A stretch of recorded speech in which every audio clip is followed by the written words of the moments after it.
حضرت عبداللہ بن عمر رضی اللہ تعالی عنہ نبی اکرم صلی اللہ تعالی علیہ وسلم کا ارشاد نقل کرتے ہیں کہ اسلام کی بنیاد 5 ستونوں پر قائم ہے۔ سب سے اول لا الہ الا اللہ محمد الرسول اللہ کی گواہی دینا، یعنی اس بات کا اقرار کرنا کہ اللہ کے سوا کوئی معبود نہیں ہے اور محمد صلی اللہ علیہ وسلم اس کے بندے اور رسول ہیں۔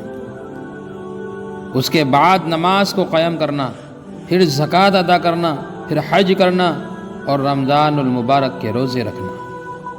محترم ناظرین، نبی اکرم صلی اللہ تعالی علیہ وسلم نے اس حدیث پاک میں بطور مثال کے اسلام کو ایک خیمے کے ساتھ تشبیہ دی ہے جو 5 ستونوں پر قائم ہوتا ہے۔ بس کلمہ شہادت خیمے کی درمیانی لکڑی کی طرح ہے اور بقیہ چاروں ارکان بمنزل ان چاروں ستونوں کے ہیں جو چاروں کونوں پر ہوں۔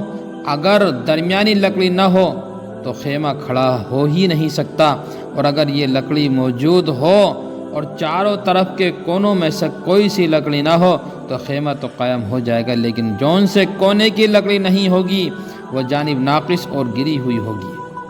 اس پاک ارشاد کے بعد اب ہم لوگوں کو اپنی حالت پر خود ہی غور کر لینا چاہیے کہ اسلام کے اس خیمے کو ہم نے کس درجے تک قائم کر رکھا ہے، اور اسلام کا کون سا رکن ایسا ہے جس کو ہم نے پورے طور پر سنبھال رکھا ہے۔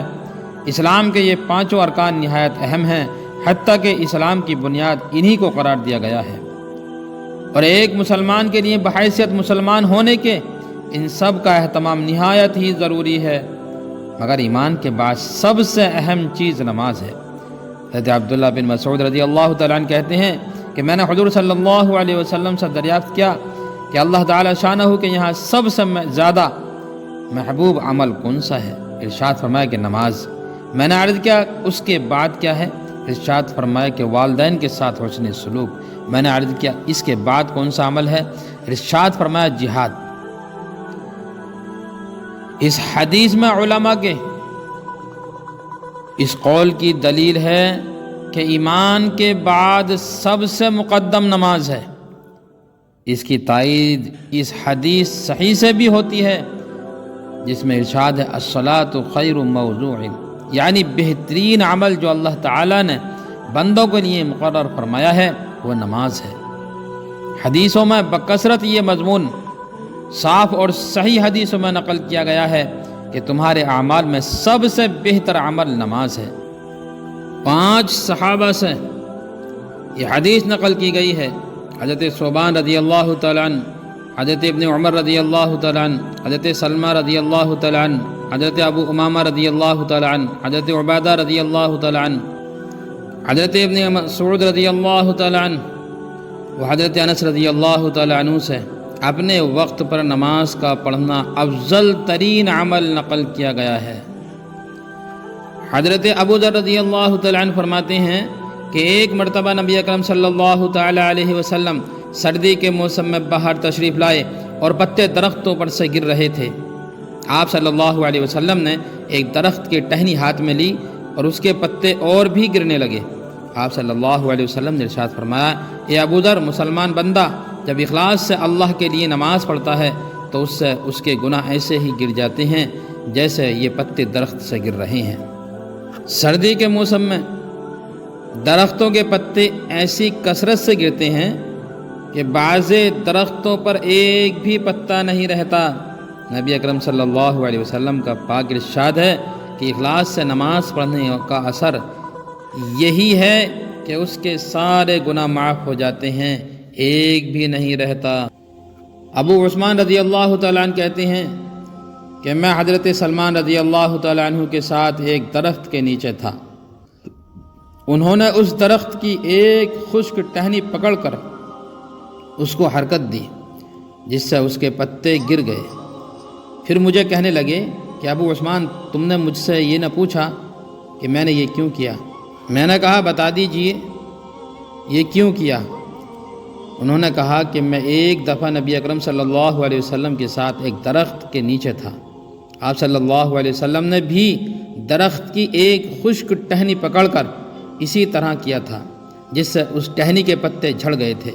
پھر حضور صلی اللہ علیہ وسلم نے ارشاد فرمایا تھا کہ سلمان پوچھتے نہیں کہ میں نے اس طرح کیوں کیا؟ میں نے عرض کیا بتا دیجئے یہ کیوں کیا؟ آپ صلی اللہ علیہ وسلم نے ارشاد فرمایا تھا جب مسلمان اچھی طرح سے وضو کرتا ہے پھر پانچوں نمازیں پڑھتا ہے تو اس کی خطائیں اس سے ایسی ہی گر جاتی ہیں جیسے یہ پتے گرتے ہیں۔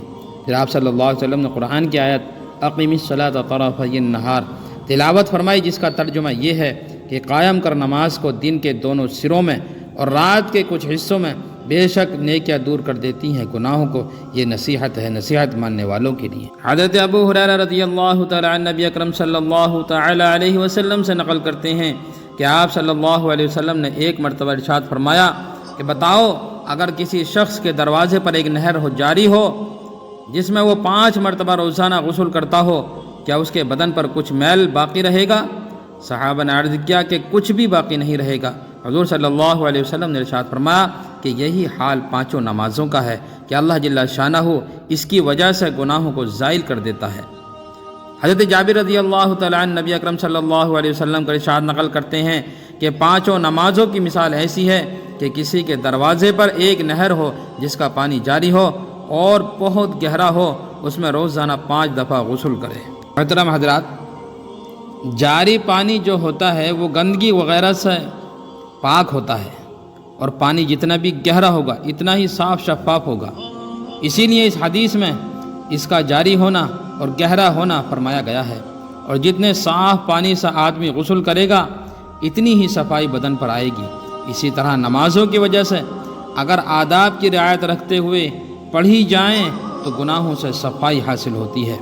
حضرت ابو سعید خدری رضی اللہ تعالی عنہ سے نقل کیا گیا ہے کہ حضور اقدس صلی اللہ علیہ وسلم نے ارشاد فرمایا 5 نمازیں درمیانی اوقات کے لیے کفارہ ہیں، یعنی ایک نماز سے دوسری نماز تک جو صغیرہ گناہ ہو جاتے ہیں وہ نماز کی برکت سے معاف ہو جاتے ہیں۔ اس کے بعد حضور صلی اللہ علیہ وسلم نے ارشاد فرمایا مثلا ایک شخص کا کوئی کارخانہ ہے جس میں وہ کچھ کاروبار کرتا ہے، جس کی وجہ سے اس کے بدن پر کچھ گرد و غبار میل کچیل لگ جاتا ہے، اور اس کے کارخانے اور مکان کے درمیان میں 5 نہریں پڑتی ہیں۔ جب وہ کارخانے سے گھر جاتا ہے تو ہر نہر پر غسل کرتا ہے۔ اسی طرح سے 5 نمازوں کا حال ہے کہ جب کبھی درمیانی اوقات میں کچھ خطا لغزش وغیرہ ہو جاتی ہے تو نمازوں میں دعا استغفار کرنے سے اللہ جل شانہ بالکل اس کو معاف فرما دیتا ہے۔ نبی اکرم صلی اللہ علیہ وسلم کا مقصد اس قسم کی مثالوں سے اس امر کا سمجھا دینا ہے کہ اللہ جل شانہ نے نماز کو گناہوں کی معافی میں بہت قوی تاثیر عطا فرمائی ہے، اور چونکہ مثال سے بات ذرا اچھی طرح سے سمجھ میں آ جاتی ہے اس لیے مختلف مثالوں سے حضور صلی اللہ علیہ وسلم نے اس مضمون کو واضح فرما دیا ہے۔ اللہ جل شانہ کی اس رحمت اور وسعت مغفرت اور لطف و انعام اور کرم سے ہم لوگ فائدہ نہ اٹھائیں تو کسی کا کیا نقصان ہے، اپنا ہی کچھ کھوتے ہیں۔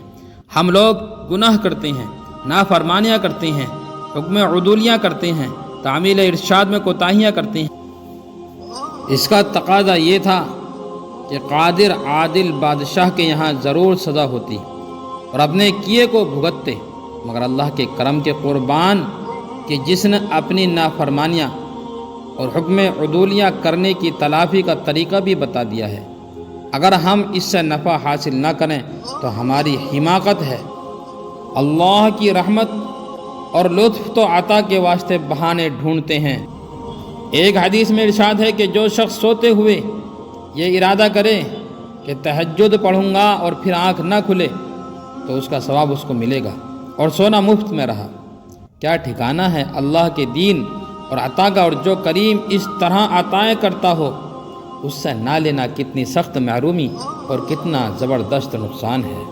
حضرت حذیفہ رضی اللہ تعالیٰ عنہ ارشاد فرماتے ہیں کہ نبی اکرم صلی اللہ تعالیٰ علیہ وسلم کو جب کوئی سخت امر پیش آتا تھا تو نماز کی طرف فوراً متوجہ ہو جاتے تھے۔